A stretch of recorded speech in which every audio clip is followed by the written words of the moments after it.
경찰 조사 단계에서 변호인 의견서를 제출하는 것이 과연 실질적인 효과가 있을까요?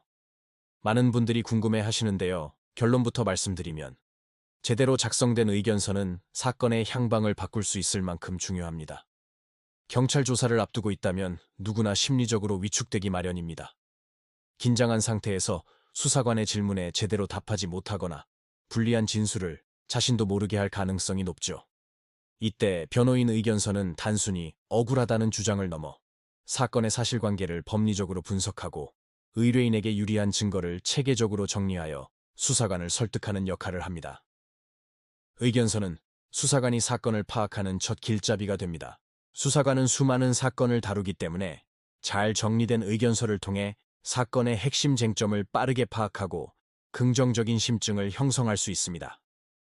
예를 들어 어떤 진술이 왜 신빙성이 없는지, 객관적인 증거와 어떻게 배치되는지를 논리적으로 설명하면 수사 방향 자체에 영향을 줄 수 있습니다.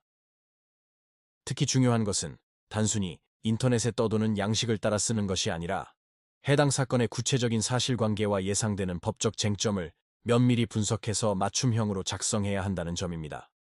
초기 상담 단계부터 변호사가 직접 의뢰인과 소통하며 사실관계를 깊이 있게 파악하고 조사 과정에서 발생할 수 있는 모든 변수를 예측하여 여러 시나리오를 준비하는 과정이 필수적입니다.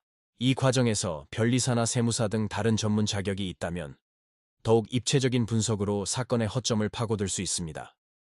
또한 수사 단계에서부터 향후 민사소송까지 염두에 둔 큰 그림을 그리는 것이 중요합니다. 당장의 형사처벌을 피하는 데만 급급하다 보면 나중에 더 큰 민사적 책임을 져야 할 수도 있습니다. 그렇기에 처음부터 사건을 맡은 변호사가 책임감을 가지고 재판까지 직접 수행하며 의뢰인의 현재 상황뿐만 아니라 미래의 법적 리스크까지 종합적으로 관리해주는 시스템이 필요합니다. 결국 경찰 조사 단계의 의견서는 단순한 서류 한 장이 아닙니다. 사건의 첫 단추를 제대로 꿰고 수사기관을 설득하며 최악의 상황까지 대비하는 전략의 시작점인 셈이죠. 상담부터 모든 서면 작성, 재판까지 변호사가 직접 책임지고 진행하며 눈앞의 결과뿐 아니라 의뢰인의 미래까지 고민하는 곳. 이러한 기준으로 사건을 진행하는 곳이 바로 법률사무소 아신입니다. 감사합니다.